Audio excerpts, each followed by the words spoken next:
Bumper ফলনের পেছনে যে গল্পটি সেটি বলার জন্য আপনাদের সামনে আমি এসেছি। সেটি হলো, আপনারা দেখেছেন যে এই যে আমার পেছনে একটি সোলার প্যানেল আপনারা ইতিমধ্যে লক্ষ্য করেছেন। সেটি হলো সৌরশক্তির মাধ্যমে সেচ প্রকল্প। কৃষকদের মুখে হাসি ফুটানোর পেছনে সবচেয়ে বড় অবদান হলো এই সোলার প্যানেল, যেটি বাংলাদেশ সরকার বিএডিসি থেকে, বাংলাদেশ কৃষি উন্নয়ন কর্পোরেশন থেকে এই সেচ প্রকল্পটি এখানে বসানো হয়েছে। প্রিয় দর্শক, আসসালামু আলাইকুম। আজ আপনাদের সামনে আমি কথা বলছি আমাদের এই এলাকার কৃষক ভাইদেরকে নিয়ে কিছু কথা বলবো। আপনারা জানেন যে এই বছর বাংলাদেশে ধানের কিন্তু বাম্পার ফলন হয়েছে। বিশেষ করে আমাদের এই অঞ্চলের ধান অত্যন্ত ভালো ফসল হয়েছে। আমরা যে গরমের জন্য, অতি গরমের জন্য আমরা অতিষ্ঠ, সেই গরম কিন্তু এই কৃষকদের জন্য আশীর্বাদ মনে করতে পারেন। কারণ সারাদিনে তাদের যে রোদের তাপমাত্রা, সেই জন্য তারা এই ধান কেটে নিয়ে, আপনারা জানেন যে ইতিমধ্যে কিন্তু ধান কাটা শুরু হয়ে গেছে। আপনাদের এই যে আমাদের এই মাঠের প্রায় অর্ধেক ধান কাটা হয়ে গেছে। কৃষকরা কি করছে, এই ধান কেটে নিয়ে একদিনের মধ্যে এই ধান শুকিয়ে তারা সংগ্রহ করতে পারছে, এবং একদিনের রোদে এই ধানের যে খড় আছে সেই খড়গুলো কিন্তু একদিনের রোদেই শুকিয়ে যাচ্ছে। যদিও আমাদের অনাবৃষ্টির কারণে আমরা অতি তাপমাত্রার কারণে কষ্ট করছি, কিন্তু কৃষকরা কিন্তু এই বছর এই রোদের জন্য অনেকটা খুশি। বৃষ্টির কারণে কষ্ট করতে হচ্ছে না, ধান শুকানোর জন্য তারা অনেক ভালো একটা সুবিধা পাচ্ছে। প্রিয় দর্শক, সেই কথা আমরা পরে বলছি। আমরা আজকে যেই কারণে আপনাদের সামনে এসেছি, মূলত এই বাম্পার ফলনের পেছনে আমাদের কিছু অবদানের কথা বলার জন্য এসেছি, যেটি এই অঞ্চলের কৃষকরা এই সুবিধাটি পেয়েছে। এই বছর পর্যাপ্ত পানি সেচের কারণে এই মাঠে পর্যাপ্ত ধান হয়েছে। এই বছর বাম্পার ফলনের পেছনে যে গল্পটি সেটি বলার জন্য আপনাদের সামনে আমি এসেছি। সেটি হলো, আপনারা দেখেছেন যে এই যে আমার পেছনে একটি সোলার প্যানেল আপনারা ইতিমধ্যে লক্ষ্য করেছেন। সেটি হলো সৌরশক্তির মাধ্যমে সেচ প্রকল্প। এই প্রকল্পের পিছনে আমার একটু অবদান হলো, আমি আমার এই অঞ্চলের, আমার এলাকার কৃষকদের জন্য আমি বিএডিসির সাথে যোগাযোগ করে এবং স্থানীয় জনপ্রতিনিধি এবং নেতৃবৃন্দদের সাথে যোগাযোগ করে কিন্তু আমি এখানে এই বিএডিসির প্রকল্পটি এনে বসাতে সক্ষম হয়েছি। সেই জন্য আমার এই অঞ্চলের কৃষকরা প্রতি বিঘা জমিতে তারা এবছর পর্যাপ্ত পানি যেরকম পেয়েছে, তারা কিন্তু অনেক টাকাও সাশ্রয় পেয়েছে। কারণ এই প্যানেলটি চালু রাখতে, এই প্যানেলটি সেচ কাজ করতে কিন্তু কোনো পেট্রোল এবং ডিজেলের প্রয়োজন হচ্ছে না, কোনো বিদ্যুতের প্রয়োজন হচ্ছে না।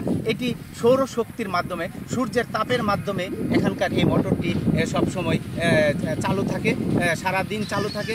সেই জন্য কৃষকরা যখন ইচ্ছা তখনই তারা, আপনারা দেখেন যে মাঠে অনেকগুলো পাইপের মাথা দেখা যায়, অনেকগুলো পাইপের লম্বা লম্বা মাথা আপনারা দেখছেন। এগুলোর নিচ দিয়ে কিন্তু সেচ প্রকল্পের পাইপটা চলে গেছে। সেই পাইপের মাথা থেকে তারা, কৃষকরা যখন ইচ্ছা তখনই কিন্তু পানি নিতে পারছে। সারাদিন তারা যার জমিতে যতটুকু পানি দরকার, এখানে একজন লাইনম্যান আছে, তার মাধ্যমে, অথবা কৃষকরা নিজেরা এসেই তারা পানি নিতে পারছে। সেই জন্য পর্যাপ্ত পানি এই বছর এই কৃষকরা মাঠে দিতে পেরেছে। সেই জন্য কিন্তু তারা এই বাম্পার ফলন, এবার এই ধানের বাম্পার ফলন হয়েছে।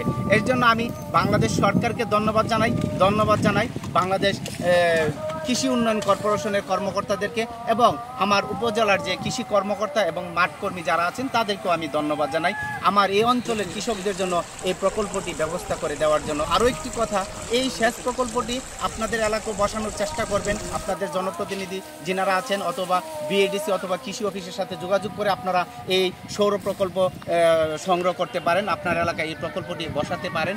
তাতে করে এই কৃষকদেরকে, আমি আপনাদেরকে বলি, এই সেচ প্রকল্প আগে এই মাঠের জমির পাশ দিয়ে একটি পানির ড্রেন করা হতো, সেই জন্য অনেক জায়গা নষ্ট হতো। প্রত্যেকটা জমির আইলের সাথে অনেক জায়গা নষ্ট হতো। কিন্তু এই সেচ প্রকল্পের কারণে আমাদের এই প্রকল্পটি মাটির নিচ দিয়ে পাইপ দিয়ে পানিটা চলে যায়, সেই জন্য কোনো জমির জায়গা নষ্ট হয় না এবং পর্যাপ্ত পানি পাওয়া যায়। যদি আমরা পেট্রোল এবং ডিজেল দিয়ে পানি সেচ দেওয়া হতো, তাহলে যারা মনে করেন পানি সেচের কাজটি করে তারা কিন্তু পর্যাপ্ত পানি দিতে চায় না, কারণ তার ডিজেল এবং পেট্রোল বেশি লাগে সেই জন্য। কিন্তু এই সৌরশক্তি হওয়ার কারণে আমরা আমাদের এই প্রকল্পটি যারা পরিচালনা করছি আমরা পর্যাপ্ত, আমাদের যেহেতু ডিজেল এবং পেট্রোল লাগছে না, সেই জন্য আমরা কৃষকদেরকে পর্যাপ্ত পানি সেচ দিতে পারছি। এটি আমাদের কৃষকদের জন্য সুবিধা এবং প্রতি বিঘাতে 500 টাকা করে কম দিতে পেরেছে, এটি তাদের জন্য খরচটা কমেছে। এবং এই জমিতে যারা বাম্পার ফলন হয়েছে কৃষকরা, তারা খুশি যে টাকা কম বড় কথা নয়, যে তাদের পর্যাপ্ত পানি পেয়েছে এবং তাদের এই বাম্পার ফলন হয়েছে। সেজন্য এই বছর কৃষকরা, আমার এই অঞ্চলের কৃষকরা অত্যন্ত খুশি। সেজন্য আমি এই কৃষকদের পক্ষ থেকে বাংলাদেশ সরকারকে ধন্যবাদ জানাই আমাদের বিএডিসি যারা কৃষি উন্নয়ন কর্পোরেশনের কর্মকর্তা আছেন তাদেরকে ধন্যবাদ জানাই, এই উপজেলার কৃষি কর্মকর্তা এবং যারা ফিল্ড কর্মী আছেন তাদেরকে আমি ধন্যবাদ জানাই, এই অঞ্চলের প্রতিনিধি যারা আছেন জনপ্রতিনিধি ওনাদেরকে। প্রিয় দর্শক, আজকের মতো আমি আপনাদের সামনে থেকে বিদায় নিচ্ছি। আবারও কথা হবে কোনো প্রসঙ্গ নিয়ে। আসসালামু আলাইকুম।